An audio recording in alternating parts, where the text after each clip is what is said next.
Perkenalkan, nama saya Erna Astriani, Eskom MTI, dosen prodi dari Sistem Informasi, Sarjana Fakultas Sains dan Teknologi Universitas Raharja. Bidang keahlian saya mengajar mata kuliah teknologi platform, pengantar teknologi informasi, dasar infrastruktur teknologi, dan mata kuliah lainnya yang berhubungan dengan teknik informatika. Saya bergabung pada Universitas Raharja mulai tahun 2015. Pada Universitas Raharja, dalam sistem pembelajaran, saya menerapkan blended learning dengan perkuliahan secara hibrid yang merupakan learning tatap muka di dalam kelas dan daring dengan online menggunakan Zoom, Google Meet, dan juga menggunakan sistem aidu.raharja.ac.id, di mana mahasiswa dapat melakukan pembelajaran secara daring maupun luring atau tatap muka langsung. Kemudian saya menggunakan metode pembelajarannya dengan teknik DIA, yaitu Delivery, Interaction, dan Assessment. Apa itu delivery? Delivery yaitu penyampaian materi ke mahasiswa dengan baik. Metode pembelajaran yang dilakukan dengan ceramah, yaitu penyampaian materi secara verbal. Metode pembelajarannya dengan diskusi, di mana saya akan memberikan tema lalu dibuatkan kelompok, kemudian didiskusikan dan dipresentasikan. Kemudian mahasiswa juga bisa lebih berpikir kreatif dan inovatif dalam menyampaikan pendapat dan problem based learning, yaitu memberikan contoh kasus yang harus diselesaikan oleh mahasiswa. Mahasiswa dapat menganalisis dan menyelesaikannya. Kemudian interaction di mana saya berinteraksi dengan mahasiswa. Saya selalu bertanya kepada mahasiswa mengenai materi yang dibahas sehingga perkuliahan dapat berjalan dengan lancar. Diskusi dalam kelas, dan saya juga membuat WAD untuk mahasiswa sehingga mahasiswa dapat bertanya mengenai materi perkuliahan. Kemudian Asesmen ini memberikan penilaian dosen terhadap mahasiswa yang menggunakan bobot penilaian, di mana saya memberikan penilaian yaitu UTS 30%, UAS 40%, tugas mandiri 20%, dan absen kehadiran 10%. Di mana tugas mandiri ini terdiri dari tugas individu, tugas kelompok, dan hasil kuis, yang dimana penilaian tersebut dapat diinput oleh dosen dalam sistem portal .raharja.ac.id. Pada kesempatan ini, saya ingin menjelaskan mata kuliah yang saya ampuh, yaitu mata kuliah teknologi platform. Mata kuliah teknologi platform merupakan mata kuliah pada semester ganjil, yaitu semester 3 dengan bobot 3 SKS. Untuk pertemuan dalam satu semester sebanyak 14 kali pertemuan. Setiap pertemuan sesuai bahan SK, yaitu 3 kali 50 menit. Kemudian mata kuliah teknologi platform ini mempelajari mengenai komputer, perangkat komputer, teknologi komputer, dan juga teknologi artificial intelligence atau disebut dengan AI. Dalam capaian pembelajaran mata kuliah ini diharapkan mahasiswa: 1. Mampu mengetahui sejarah komputer dan teknologi komputer.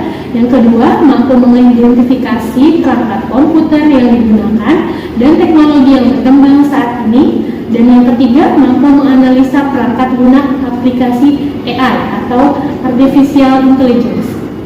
Itu tadi pemaparan saya dalam penyampaian PDD UKTPT pada bidang pengajaran. Untuk itu, lebih jelasnya mari kita saksikan video pembelajaran saya dalam mata kuliah teknologi platform pertemuan 3. Berikut adalah videonya.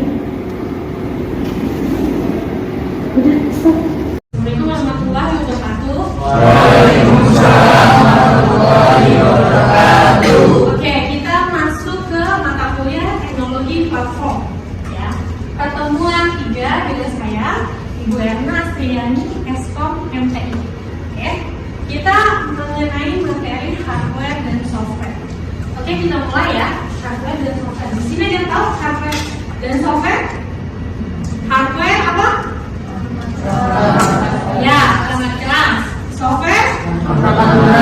Ya, betul. Perangkat lunak. Oke, kita lanjut.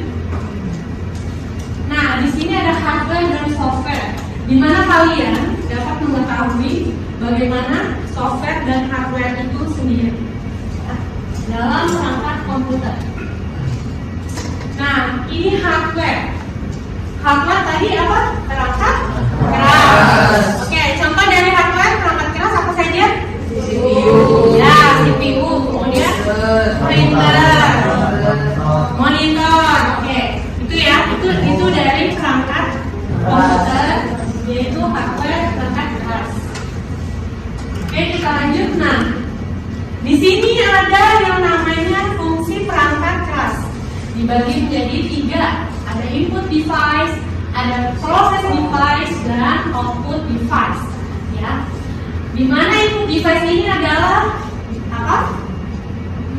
Program untuk menginputkan data komputer.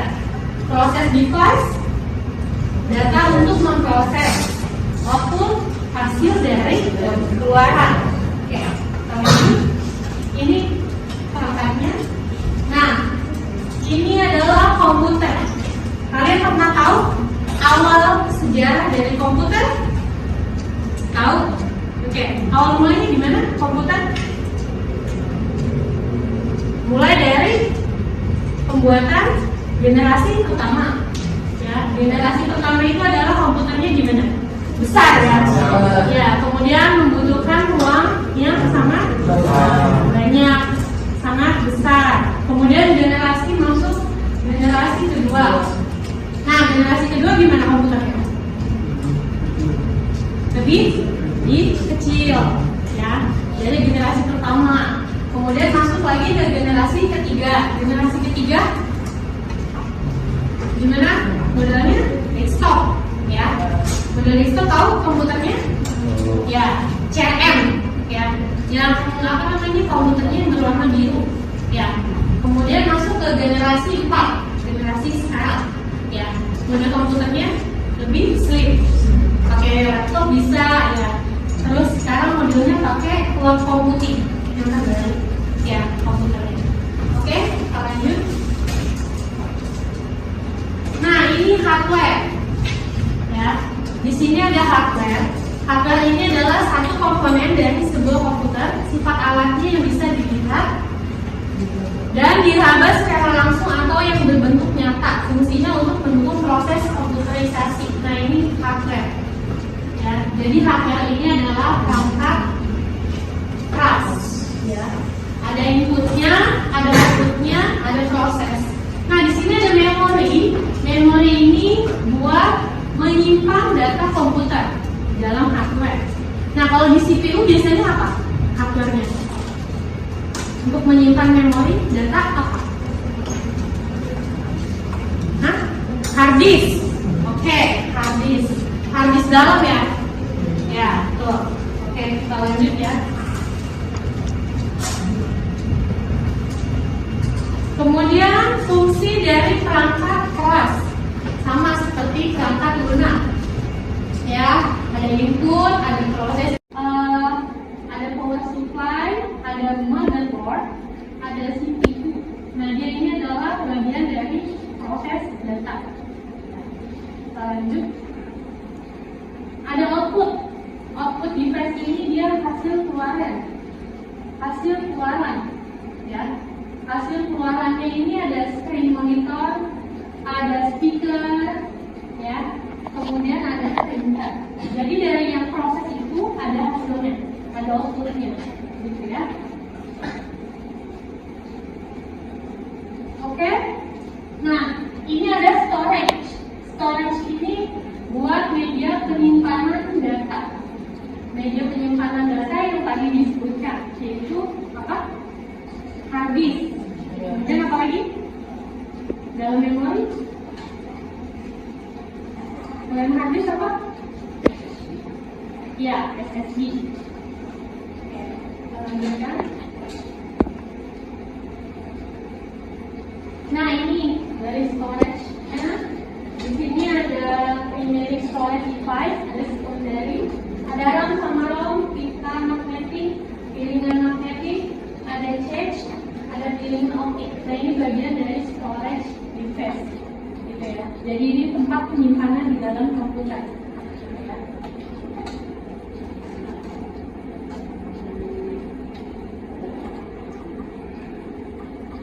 Nah, di sini ini apa sih yang menyebabkan komputer powerful?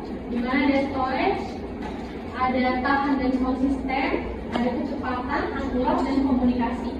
Jadi ini adalah komputer yang menyebabkan powerful. Jadi misalnya memorinya itu penuh, ya kan, butuh memori banyak, gitu ya. Kemudian tahan dan konsisten, kecepatannya kurang, gitu ya, misalnya. Kemudian komunikasinya juga kurang. Gitu ya.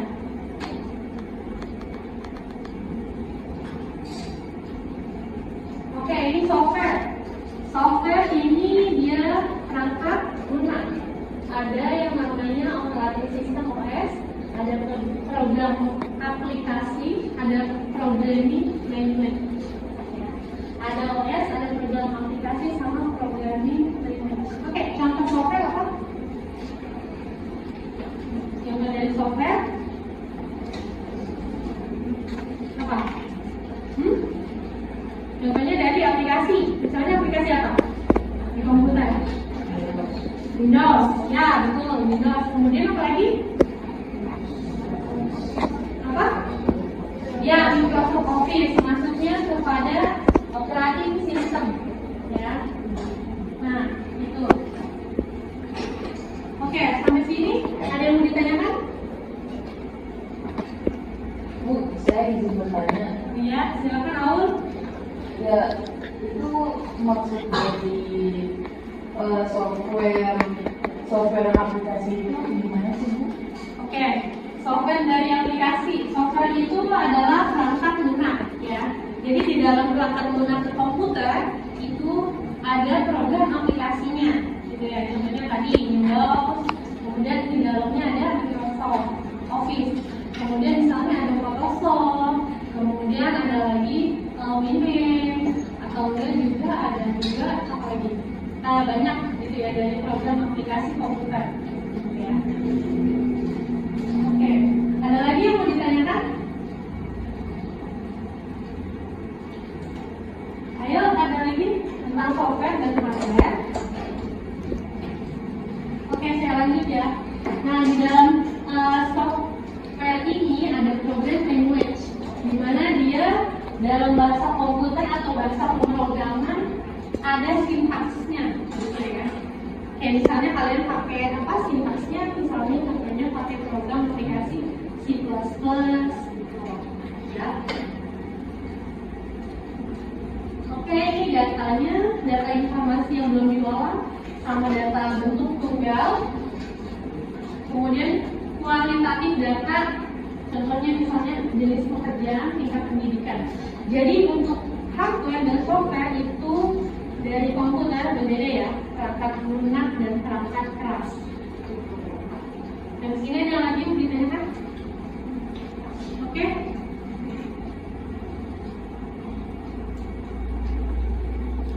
Nah, ini data ini banyak ya bentuknya. Ada dalam CD, ada DVD dan flash disk, gitu ya, di dalam data. Kemudian, nah ini pengelompokan data secara umum. Data ini dalam bentuk image dan ada extensionnya, ya, masing-masing data. Ada JPEG, ada BMP atau PNG, gitu ya. Oke, sampai sini ada yang ditanyakan? Nggak ada? Oke ya, materi kuliah pertemuan hari ini saya cukupkan ya. Oke, minggu depan kita bahas lagi tentang hardware dan software. Tugas kalian adalah untuk membuat perangkat-perangkat hardware dan software apa saja, gitu ya. Oke, kalau nggak ada, saya cukupkan. Kurang lebihnya saya mohon maaf. Assalamualaikum warahmatullahi wabarakatuh. Itu tadi video pembelajaran mata kuliah teknologi platform. Semoga dapat bermanfaat bagi teman-teman semua dan para masyarakat. Saya akhiri, kurang lebihnya saya mohon maaf. Wassalamualaikum warahmatullahi